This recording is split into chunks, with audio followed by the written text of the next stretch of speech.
bestowed to this committee by the Senate, it may call for any information, document, or person that would shed more light on the matters that have been raised. On the request, therefore, it is clear to this committee that these are matters requiring evidence in order to prove and for which the other side has an opportunity of rebuttal. The committee can only make a fair determination having heard the evidence on both sides. This is the essence of this investigation. The investigation before the Senate is both in respect of the procedural as well as substantive matters. The committee, therefore, allows the request on the basis that the wider mandate of this committee is to exercise oversight function and flows from the powers in Article 125 of the Constitution.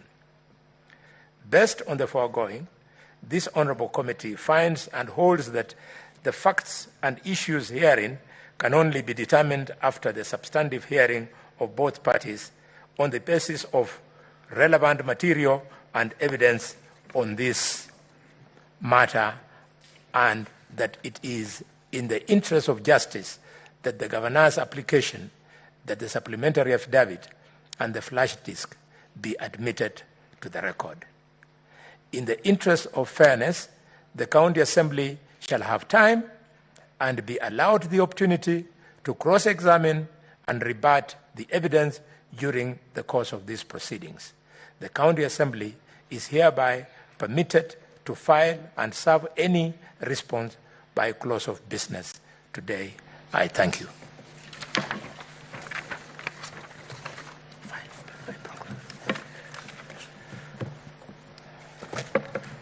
Thank you very much, members. We invite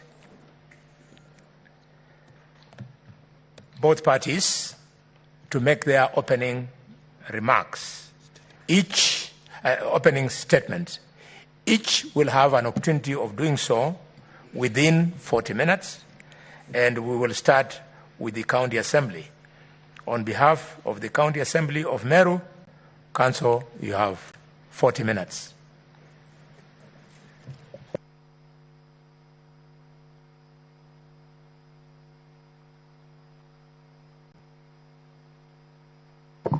Thank you very much, Chair and honorable members. We want to preface our opening statement by drawing parallels between Count 2, the second charge, Chair, that revolves around vilification and 8 campaigns against other leaders. And we want to draw parallels from world history in the hope that will show you that the matter before you is a unique matter and that it is not too trivial with your time, that we have called you on Christmas holiday. Mr. Chair, if you check world history, there was a war called World War I. It was ended by the treaty establishing the League of Nations and the Treaty of Versailles,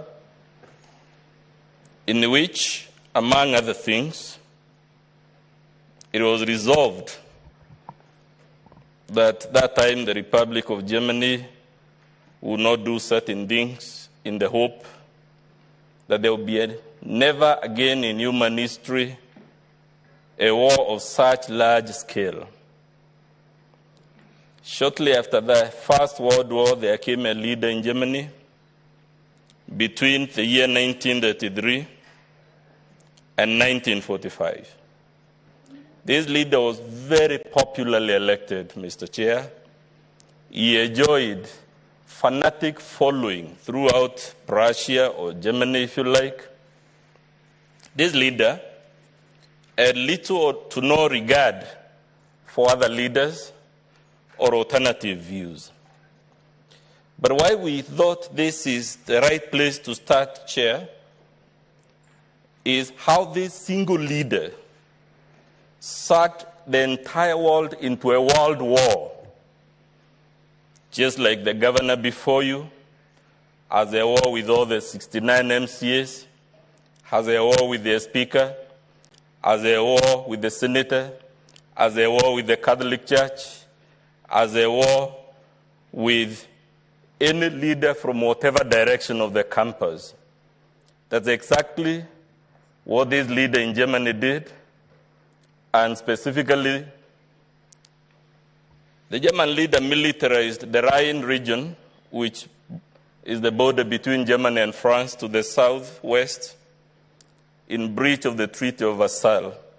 And Mr. Chairman, I make these remarks because we had our own world war in this country, called the post-election violence. We had our own Treaty of Versailles.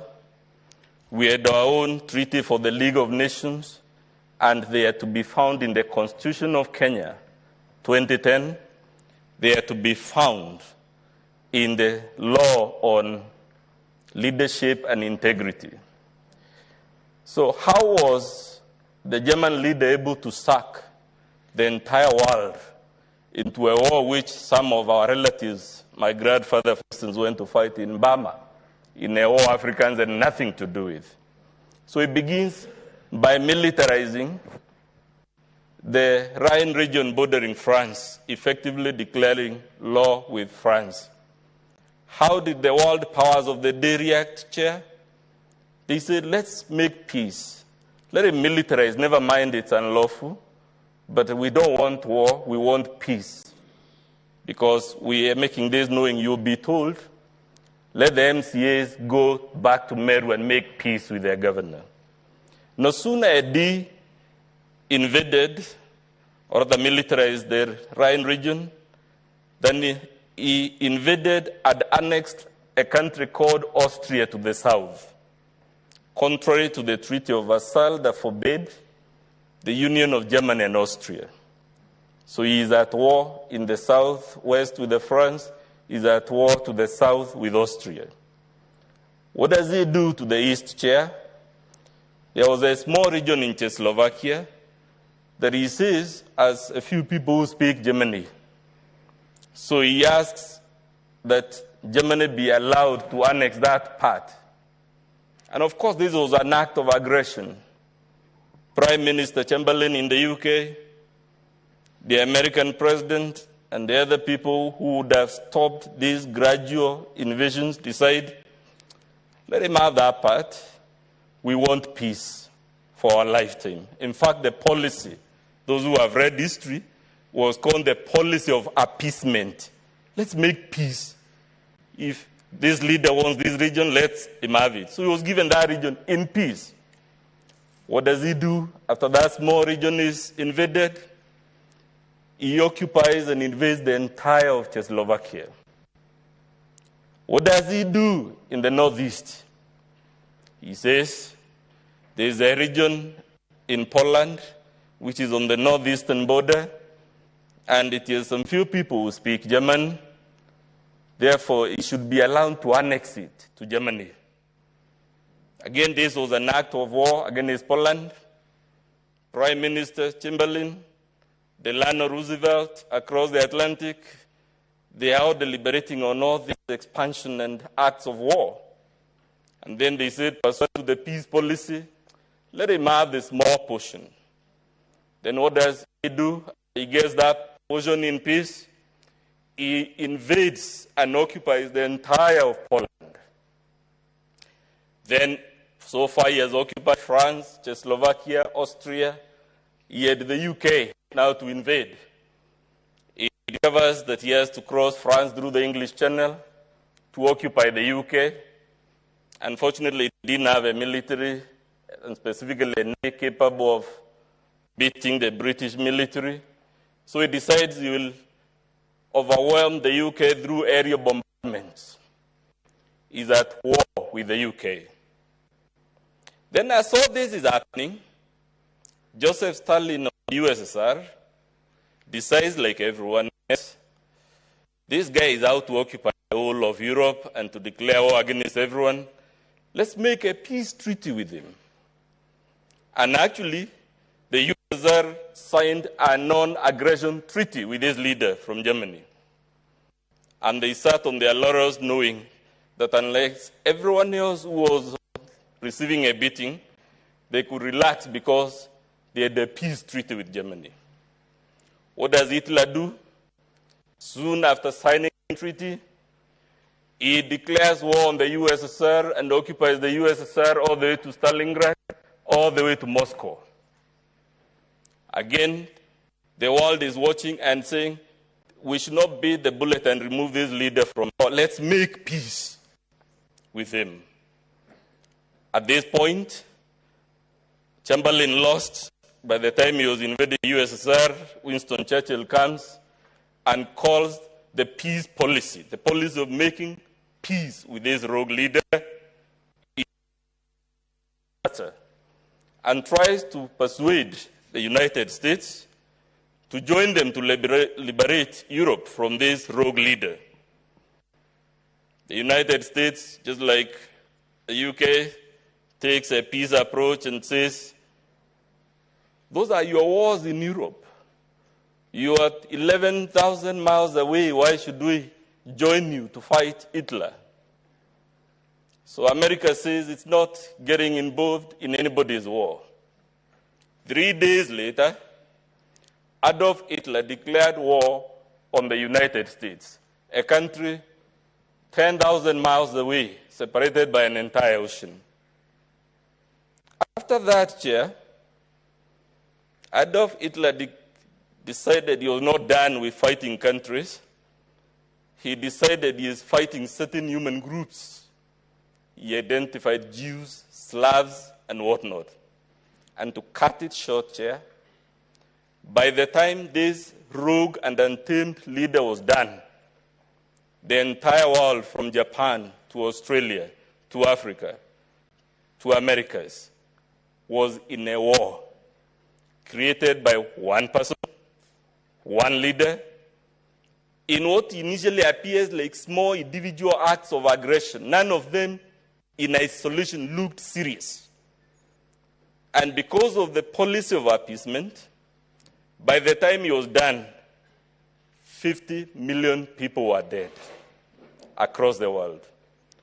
We are here, Chair, to hope to persuade you, based on the evidence we'll give you, that unless you help Meru County to tame this untamed leader, who is at war, just like Adolf Hitler, in all directions of the campus, who is at war with everyone, both real and imaginary,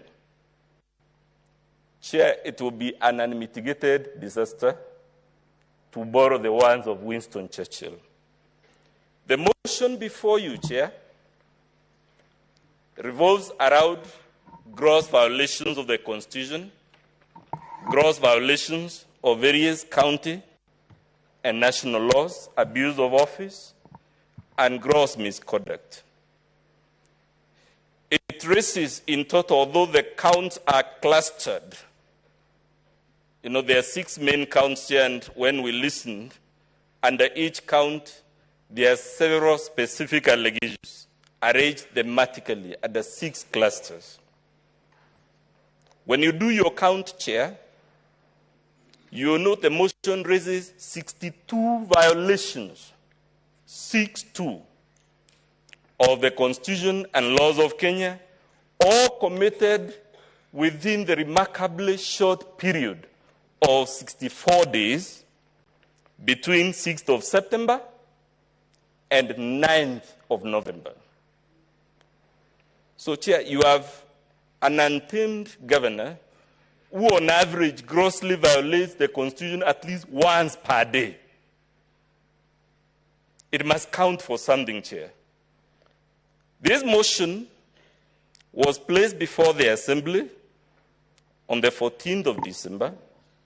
After listening to the evidence, Chair, there were 67 out of 69 members in the Assembly, and all of them voted to impeach the governor.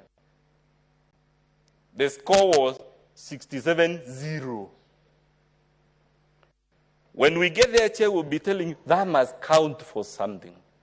Why must it count for something, Chair? The governor will try to persuade you that there is a gender dimension. And the question will ask and the Senate if that is true. Why did all the 23 female members of the Assembly vote to impeach her? We will invite you, Chair, to note when we get there that the governor was invited to respond to the allegations against her, and the invitation is at page 51 and 53.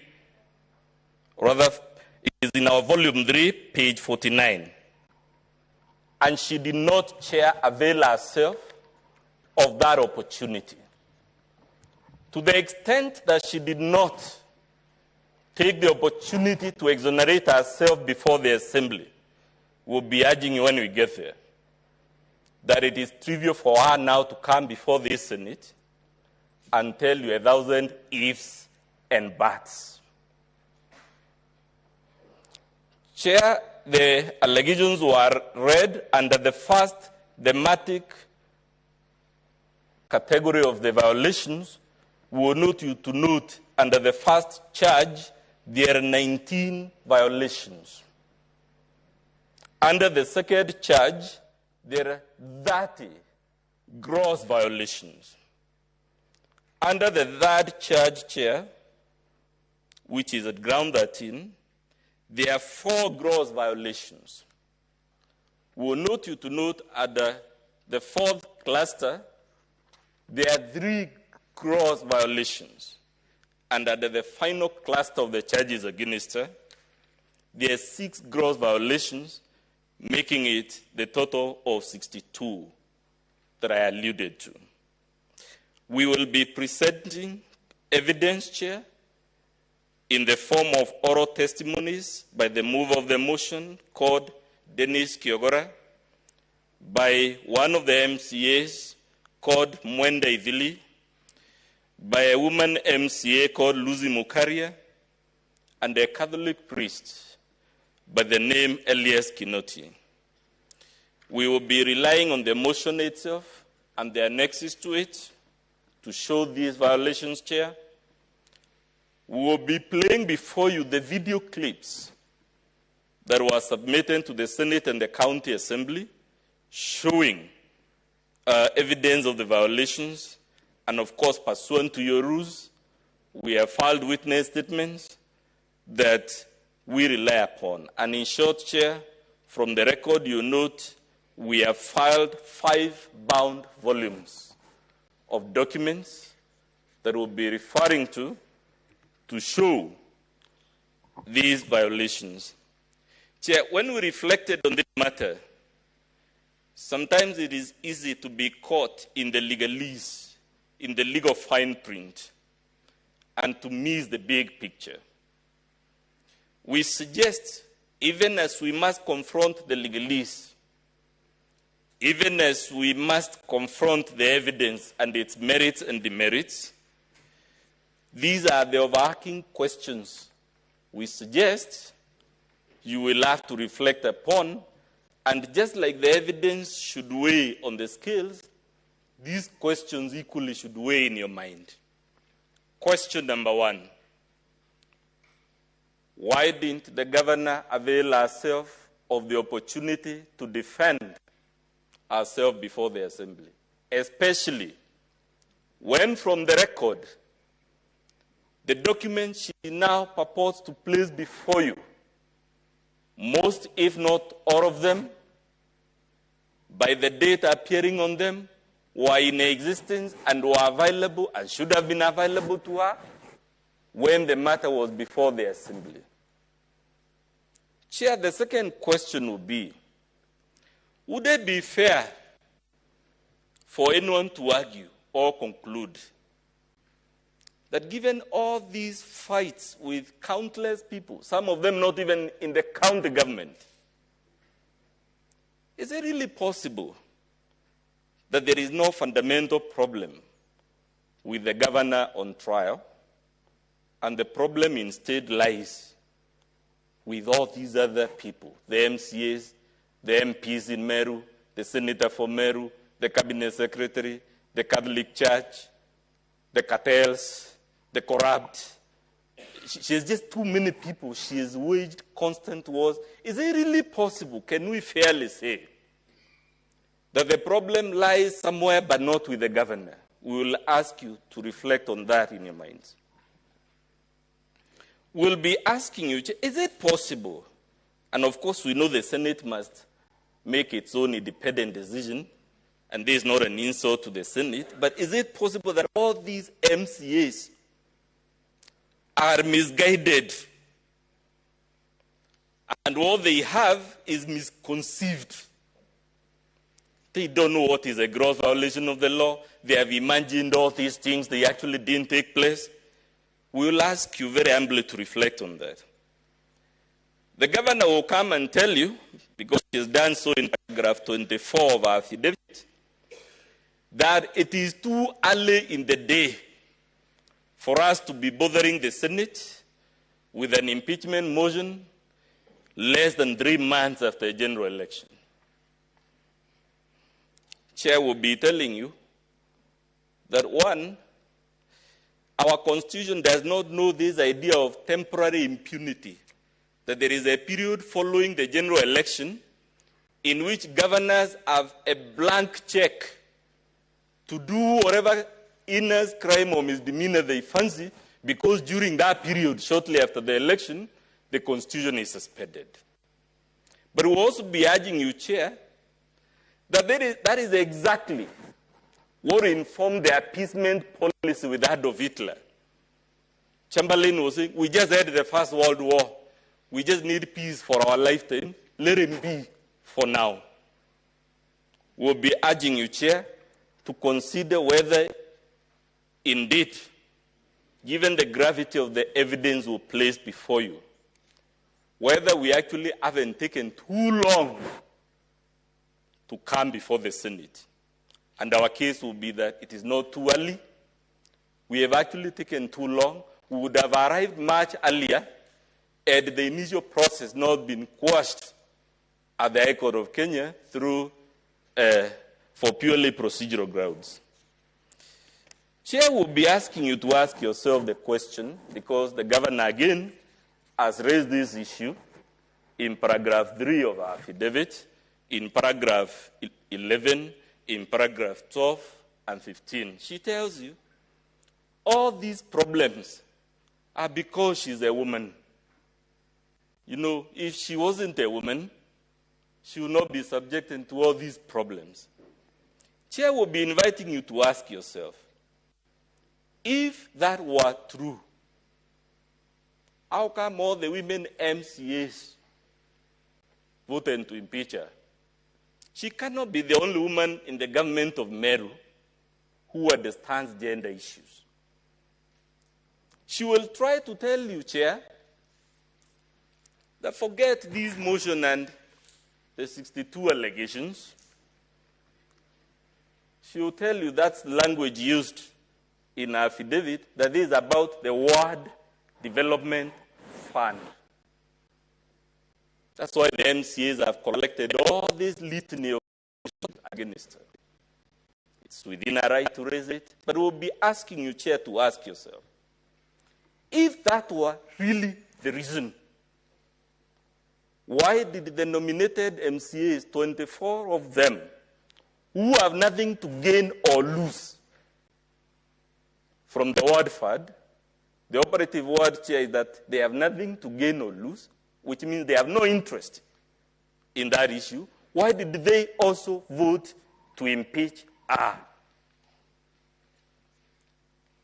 We will ask you, how come the other women governors in Kenya and in the region of Mount Kenya are not having these types of problems? She will tell you it is because she is an independent. She ran as an independent candidate. That is why she has these problems. And the question we'll be asking you to ponder over, whether that is true or not, is, if that were true, how come the independent MCAs in the county assembly who are not affiliated to any party also voted to impeach her without exception.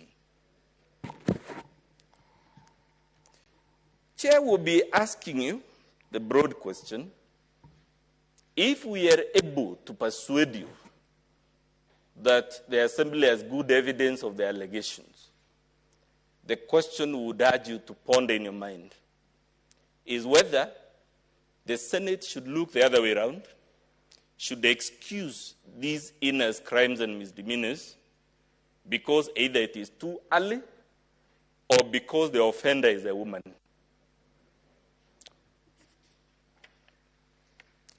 Chair will be asking you to ask yourself, based on the words I began with about Adolf Hitler, should the Senate, just like the Prime Minister of the UK then, just like Joseph Stalin in the USSR, just like Delano Roosevelt in the US, should the Senate equally adopt the policy or the stance of peace? You guys, go make peace. It is too early in the day, and our submission when we get there, Chair, is we are dealing with the megalomaniac of the type that was ruling Germany between 1933 and 1945, who is at war with everybody in all the four corners, all the four main directions of the campus. I know Chair is consulting. I don't know whether I should proceed, Chair. Okay. Chair, I noted you were consulting, so I didn't know whether to proceed. From my profession, if you see the judge consulting, you pause. Yeah, it's good you've paused, eh? Yes. And you are free to make your statement. Yes. But be careful. Yes. About the words you use. I'm guided, Chair. Yeah, words like megalomania. You've quoted enough from Hitler. Make your case. I'm guided, Chair. Thank you very much for that guidance. Chair, the point I was making is, at the end of the day, besides considering the evidence and the merits and the demerits, we cannot run away from the question whether should you direct the county government of Meru to go and make internal peace, and we'll be urging you that would be an untamed or rather an unmitigated disaster, given the type of allegations before you, especially those at the charge number 2. Chair, there will be questions you have to consider whether impeachment is counter-democratic. Because the governor will come and tell you from our affidavit, the assembly is trying to reverse the will of the people. When we get there, Chair, we invite you to note, just like the Supreme Court has noted while upholding this Senate's decision to impeach the governor of Nairobi, that there is nothing undemocratic about impeachment. On the contrary, impeachment is a constitutionally ordained safeguard for dealing with what we would call the aberrations of democracy. They say, Chair, democracy is the best form of government, except that there is no other. And when we get there, we'll be showing you democracy actually sometimes produces aberrations, counterintuitive results. And the makers of our Constitution, being conscious of the possibility of democracy giving you. I know the Chair is consulting again, so I don't know whether my time will be stopped, Chair, when they... So, Chair, will be inviting you to note. You will have an extra 2 minutes. Much obliged, Chair.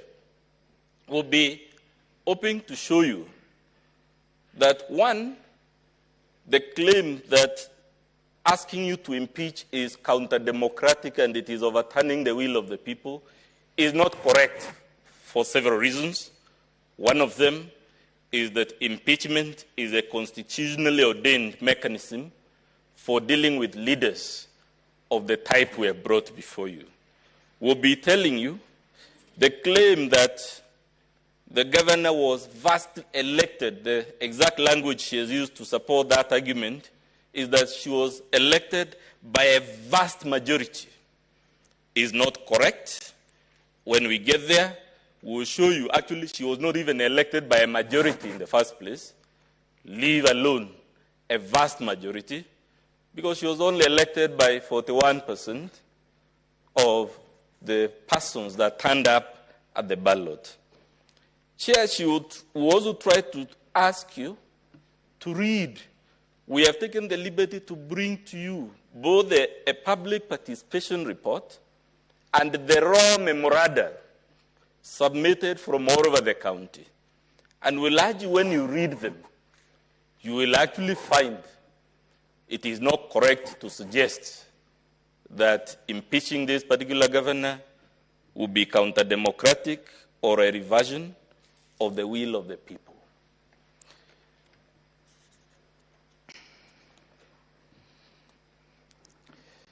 In short, Chair, we will be coming before you to tell you that Meru is in crisis.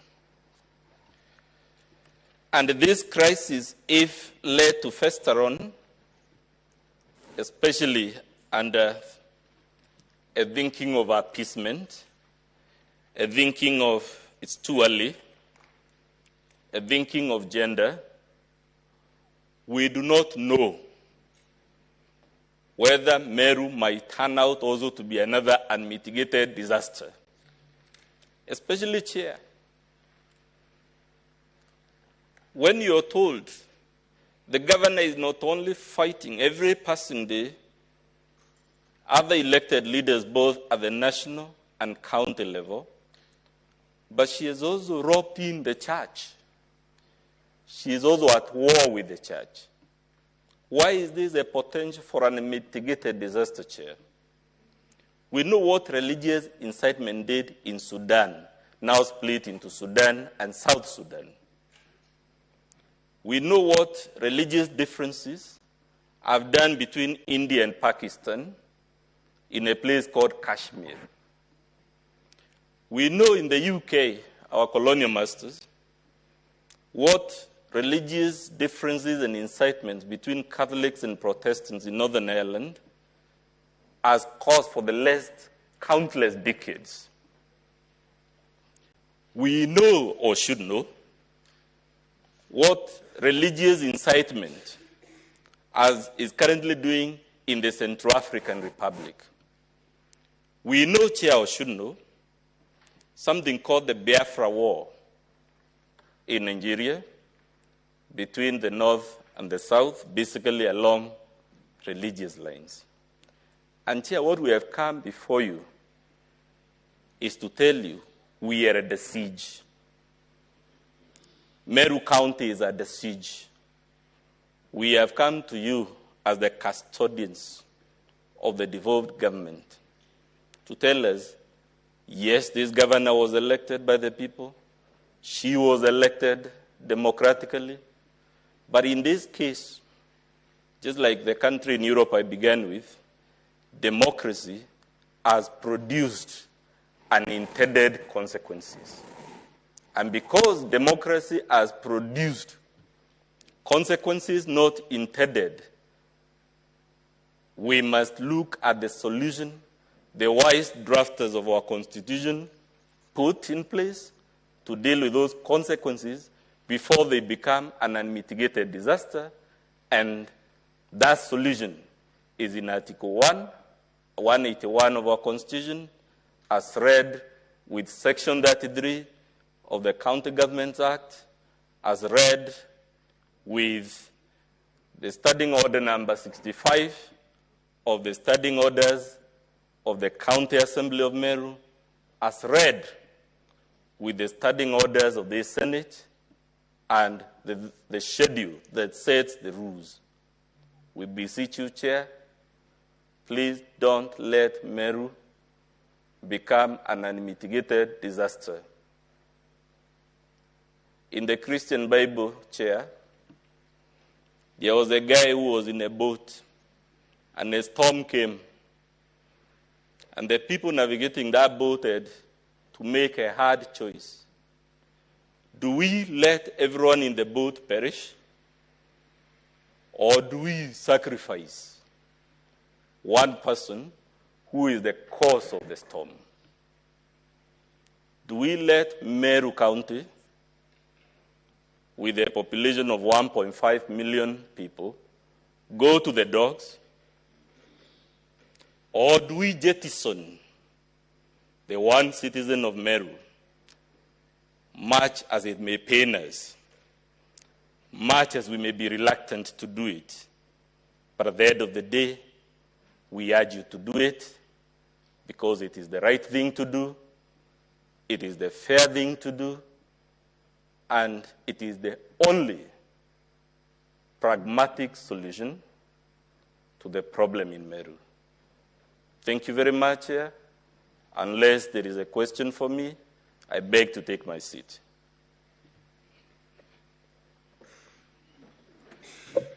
Thank you very much.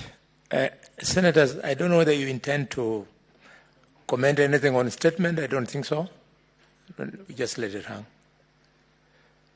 Yes, Senator Fonarobi.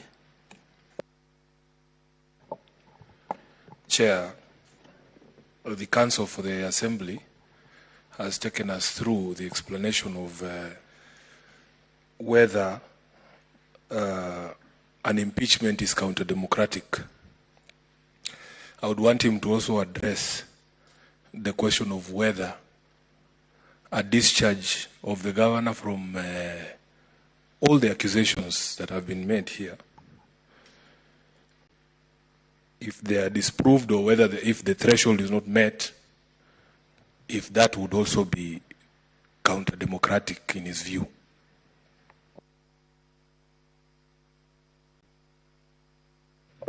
Yes, Council, you asked for it. You know, ordinarily we don't want to field questions now, but you asked for it.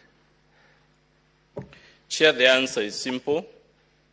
The Senate is within its right, after hearing the evidence, to either confirm or dismiss the case.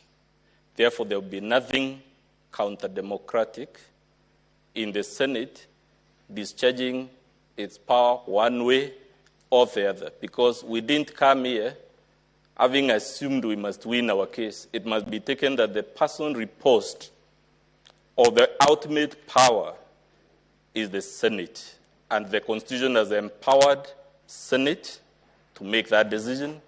Therefore, there is nothing counter-democratic to it. The only disclaimer is that even as I make that, is the question I asked. It cannot surely be that all these people at the national and county levels of government and in the church are the problem, and the governor is a saint. It must count for something. Perhaps, Chair. Members, I don't want to open it, but... Just one clarification, Chair, because I might have put it wrongly. Whether he equates a discharge of the governor to the policy of appeasement that he has taken us through the leadership of Europe and America during the First World War, whether he equates it, a discharge of the governor, to a policy of appeasement by the Senate.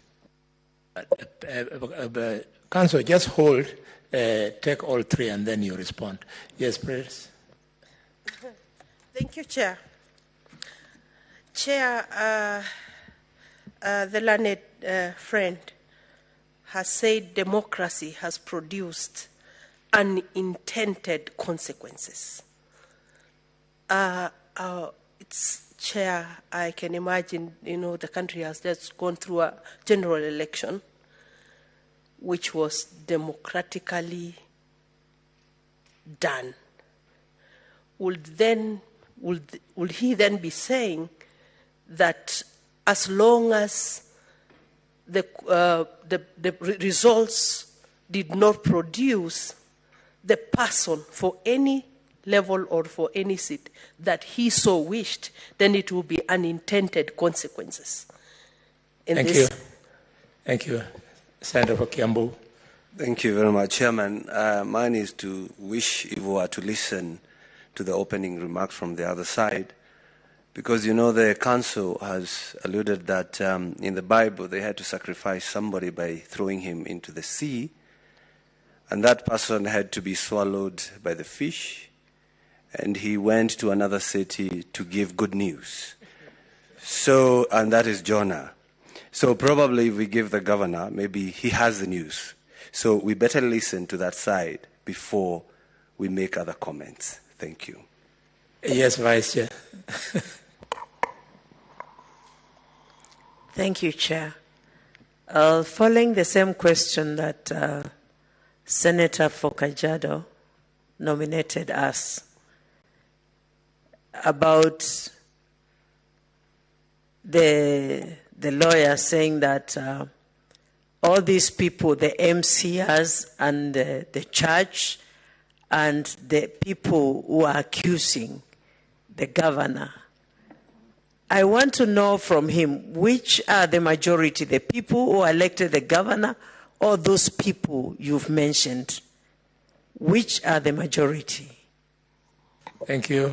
Yes, the Senator from Migori. Thank you, Chair. And thank you, Council, for a fantastic introduction, or rather opening remarks. I think I wanted to, through you, Chair, further the thoughts by Senator Tobiko, because I find some very critical aspects of it with regards to what we are about to further hear from the Council here, which is the notion of the people of Meru getting justice ultimately after the election. The Council has said that democracy has led to unintended consequences. In your view, Council, may you guide us as a committee how to assess this with respect to the people of Meru who voted for the governor? How does this committee assess what you have termed as unintended consequences with respect to the people of Meru who are today probably suspending all their activities that could amount to a GDP of over 1 billion or 2 billion watching these proceedings? Please guide the committee on that particular statement. Thank you. One last question. Yes, Perez. One very last. Chair, I also wanted the learned friend to tell us if he's aware that the Kenyan electoral system is first past the post, when he says that it's only 41% who voted for the governor. The Kenyan system is simple majority, even if it is one person past the post. Can he tell us if he knows that? Thank you. Edwin, you had something to follow? Sifuna? That's okay. Very well. So, Council, those are, just be seated. Council, be seated. Yes, yes. Those are not light questions. Just like you prepared your statement, also prepare to respond on everything in a considered manner. So we will protect you. The Counsel for the Governor is going to also make his opening statement. Meanwhile, you can choose to respond to us now at the right time when you are prosecuting your case. We will protect you, don't worry. I know members are very sharp. When you tell them about the law of, the unintended consequences, I was thinking you are saying it with a light touch, a question of language, the law of unintended consequences. The farmer plants on his farm hybrid maize. The neighboring farm plants kienyeji, which is purple in color. And the guy with the farm of hybrid then harvests maize, which is not purely hybrid. The guy of the farm who planted hybrid did not intend to have that consequence. It was unintended. I thought it was light touch, but you asked for it. You will have to lie in that bed yourself. Governor, you are now invited.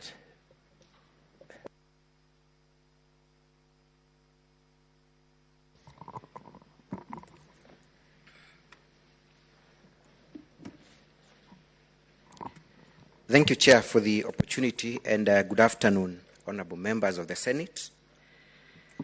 Mr. Chair, my learned friend, Mr. Dr. Muthomi Dienkolu, has been very colorful in his opening remarks. I have a disclaimer that I'm not a very good student of history, or I might not be as philosophical as he has been. I'll therefore stick to the issues before the Senate. I'll stick to the facts. I'll stick to the law. And that is what has brought us here today. Honorable members. Sorry, before you address us, the record has not answered, has not captured your name. So introduce yourself fully, and then you proceed. Much obliged, Honorable Chair, and apologies. My name is Elias Mutuma, one of the counsels representing the governor in these proceedings. Members, learned counsel has used a lot of strong terms to describe the governor of Meru. Counsel has painted a picture of a crisis that is in Meru.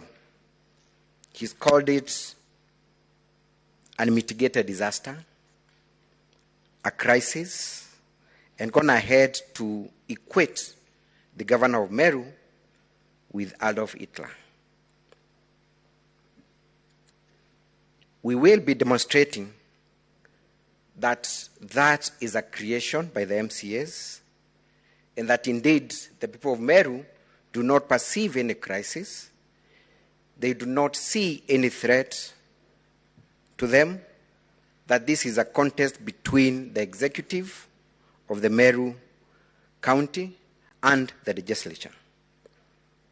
Honorable members, we stand before you today to represent the governor who was elected by a majority votes. The closest contestant garnered less than 100,000 votes next to the governor. Surely that means that the governor was voted in overwhelmingly. Honorable members, this is a second impeachment motion. The first one was stopped by the High Court in Meru, and that conservatory orders were issued preventing the county assembly from in any way debating the impeachment motion, but in defiance of the court orders, they proceeded to do that. A question has been asked as to why the governor did not appear to defend herself before the county assembly. It is for the very reason that indeed the High Court of Meru had barred the county assembly from debating the impeachment motion. Our client risked being in contempt of court had she participated in those proceedings. So that should be able to answer the question as to why the governor never appeared before the county assembly of Meru. But that is not all, honorable members.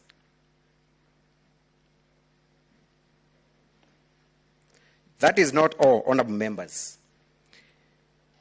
Impeachment proceedings, and the High Court, the Supreme Court, and the Court of Appeal has given this guidance that they are quasi-judicial in nature, that the county assembly ceases to be a legislative house and assumes the role of an arbiter to investigate and establish whether indeed facts that have been tabled before it are correct or not. We will have evidence before this house showing that indeed the entire house was not impartial.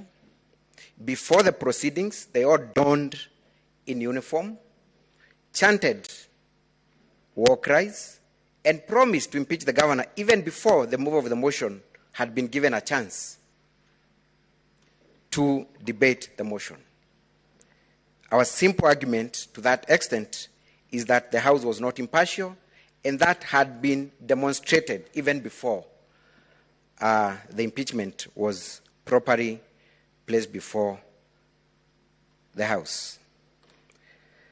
The governor is here to answer to the impeachment motion approved by the County Assembly of Meru and to demonstrate her innocence and give a side of the story. Her Excellency, the Governor of Meru, has been a victim of the danger of one story and outright false narrative. Her successes, her leadership, her amiable character, and her passion to uplift the lives of people of Meru have been hashed for political expediency. Today we have a chance to demonstrate that Her Excellency, the Governor, is a true hero of devolution, a person who should be celebrated for standing against capture of Meru County by the County Assembly. At the end of this hearing, honorable members, we demonstrate how the County Assembly of Meru failed to understand their mandate under Article 181 and Section 33 of the County Government Act and used the impeachment as a political weapon as opposed to an oversight tool. Because impeachment, honorable members, should not be a political weapon. It is only provided for as an oversight tool. That is not what happened. On behalf of the governor, honorable members, we will show you that the purported public participation was a sham. Indeed, the members of public have not approved the proceedings before you. It is the County Assembly of Meru and the mover of this motion that usurped the role of the public and purported to give views on behalf of the public. That will come out clear during these proceedings. Honorable members, just to take you a little bit back, before August 2022, Her Excellency the Governor was serving the people of Meru as their women representative. During that time, she understood the real needs of the people, leading to an expression of desire to serve them as their governor. The people of Meru trusted her and gave her a chance to serve as their first woman governor, elected on an independent ticket. And this is important, honorable members, because Meru traditionally has been a political region. So for them to elect a woman governor and on an independent ticket, then that should mean something. Unfortunately, the governor faces impeachment, just like the first woman member of parliament in Meru, Honorable Rita Karemi. And this is a woman who was hounded out of office on trumped-up charges. We are back at it again, and we urge the Senate to look at the issues before it and find that indeed the governor has committed no wrong. We know that there has been much debate about the gender question, but the real issues affecting women leadership and the governor's unique challenge as an easy target for blackmail and subjective application of the law, being an independent candidate, should not be swept under the carpet. We are also aware that the County Assembly has listed a woman-nominated member to appear before this committee today with a view of discounting the argument on challenges faced by women leaders, which evidence we will ask the committee to treat with much suspicion and look at the facts of this case to grant the governor equal protection before the law like any other person. We wish to categorically state that the governor has never sought to be excused for any wrongdoing just because she's a woman. All she's asking is to be subjected to an independent and impartial process, but not to be subjected to an impeachment on the basis of political reasons moved by a member of County Assembly, Dennis Kyogora, who, and we show this evidence, is quoted saying, or rather inviting the governor to prove that she's a woman enough. It is on that context that we are bringing the gender issue, not asking her to be excused on the basis of gender. Honorable members, the governor has been a victim of many falsehoods contrary to the false narrative of public disapproval created in the impeachment motion and spread strategically in the public domain through the media. The people of Meru have expressed their overwhelming support for her leadership, and in reflection of their resolve and approval for her leadership, they have not been deterred by a parochial culture or party politics and elected her into office, having observed her work as their women representative and having believed in her passion for a happy Meru, a quest she has expressed in her personal philanthropic work that she has done together with her husband over the years. Her husband did not just come to the public domain upon her election as governor. Notably, honorable members and chair, during the August 2022 general election, other leaders were elected, mainly on party positions, but she was elected as an independent candidate in demonstration of the people's approval for her personal and individual leadership, regardless of political party support. Contrary to the false narrative presented in the impeachment motion, her leadership as a person has been tested and approved without any support of a political party and facing opposition from the veteran politicians in Meru.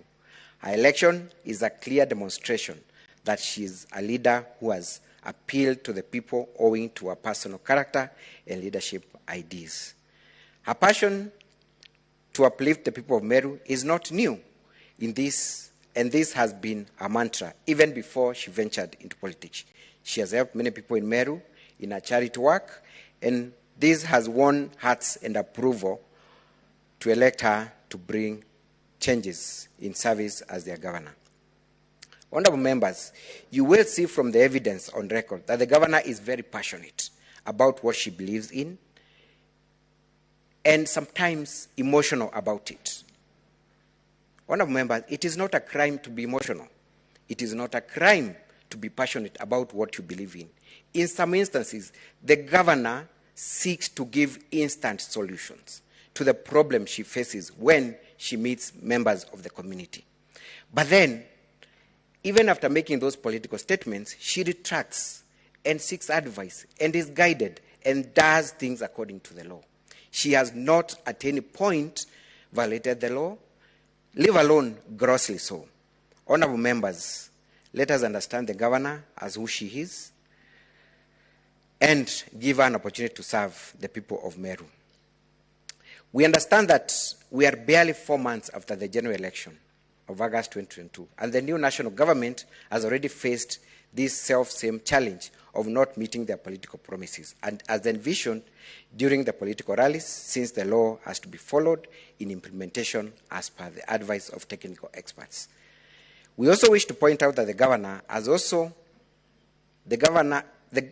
are also political leaders and wear two hats, one political and the other technical. In politics, political statements often made to give hope to the people, and such pronouncements may not capture the nitty-gritty of what should be done, but a leader has to give hope to the people upon encounter with problems. In governance, the governors often retreat to consult with technical advisors to ensure execution is done within the law, to meet objective and vision in any political pronouncement. Honorable members, a politician cannot be prosecuted and accused of gross misconduct or gross violation of the Constitution for political statements with no evidence or execution that violates the law. So when we'll be going through these proceedings, honorable members, you will come across so many political statements made by the governor. But was there any act that proceeded to violate the law based on those political statements? The answer is in the negative. The governor's passion for the people has also led her to engage the people at grassroots areas, constantly to fill all the needs in every ward, a move that has been misinterpreted by the MCAs as overshadowing their presence in their areas. However, she has compromised this style upon a request of MCAs in a mediation meeting she undertook with the chairperson of the Council of Governors with a view of giving chance to dialogue with the MCAs. Since she was elected into office, the governor has struck a collaborative style of leadership. Contrary to what has been said in the impeachment motion, the governor has indeed embraced a collaborative style of leadership, working with all stakeholders and leaders in the county, contrary to the false narrative run in the impeachment motion that she works in isolation.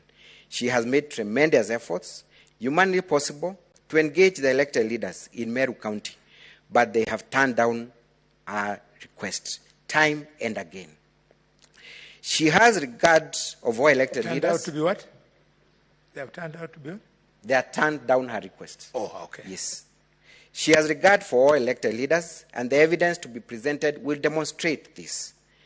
In bringing the leaders of Meru to work together, the governor has sought a consultative forum from the MCAs, which has been snubbed. She has also followed up on the request of MCAs, including a demand that her husband ceases to attend official public functions. If you note, honorable members, the spouse of the governor has not made any public appearance from 26 October. That was based on a demand by MCAs. And the governor went out of her way to ensure that indeed she has cautioned her husband to stay out of the limelight, if indeed that was the problem with the MCAs. The members of the County Assembly have, however, been impatient and uncooperative in many ways, mainly putting demands that extend to an overreach of their mandate and a desire to usurp the functions of the governor. The MCAs have constantly, openly said that the governor must listen to their demands before they can do their work in the County Assembly. It is in the law that she should make a maiden address in the County Assembly. You will realize that one of the charges, honorable members, is that the governor tried to force her way into the County Assembly. The maiden address by the governor is a statutory requirement, and indeed, the Speaker of the County Assembly of Meru gazetted that day when the governor was supposed to appear before them and address them on that issue. The governor, in that invitation and pursuant to that gazette notice, appeared before the County Assembly, and to her shock, the County Assembly doors were locked. However, she was still ushered in later by the Speaker of the National Assembly. The Speaker of the National Assembly ushered her into the podium to deliver her maiden speech, which she did. But the moment she rose to do that, members of the County Assembly walked out on her. How can they accuse her of then making a forceful entry into an assembly when that very day was gazetted and an invitation sent to her? There was no gazettement of that day. There was no cancellation of the invitation. Yet the members of the assembly will come now and tell you that indeed the governor forcibly entered into the County Assembly. Honorable Chair and the honorable members, the governor has been a primary target and a recipient of the gory and ugly actions that she has been accused of perpetrating on other leaders of our beloved county of Meru.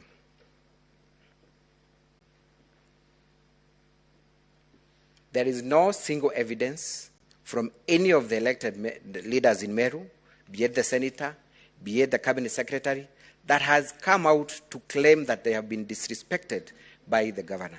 There is no single affidavit produced in support of that allegation, and therefore we are inclined to say that indeed this is a creation by the MCAs and that other leaders in the Meru County are in good working relations with the governor. Indeed, honorable members and chair, you will find a letter by the governor herself inviting all elected leaders, including MPs, senators, MCAs, for a consultative meeting at the official residence of the governor. None of the leaders appeared. If indeed the governor was not keen in working with other leaders, why would she officially invite them to a consultative meeting? Why would they snub that meeting? Who has the problem? Is it the governor or the MCAs? Honorable members, we are happy that the law grants the governor this chance to demonstrate her innocence before you after being victimized in a political process of impeachment conducted by the County Assembly of Meru. As we answer to the impeachment motion in the course of this hearing, we shall be able to demonstrate, one, that the impeachment motion introduced, debated and passed in the County Assembly of Meru was unjustified, and the sole motivation was the personal interests of few at the expense of service delivery of the people of Meru. The impeachment motion debated, passed by the County Assembly of Meru, did not meet the threshold on the grounds for removal as envisaged under Article 1.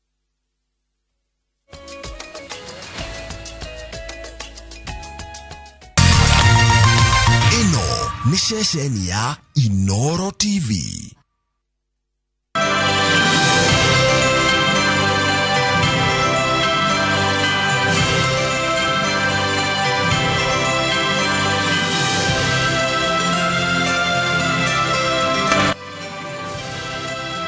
Royal Media Services turakwendithĩria thigũkũ njega ya Christmas ĩiyũirwo nĩ gĩkeno.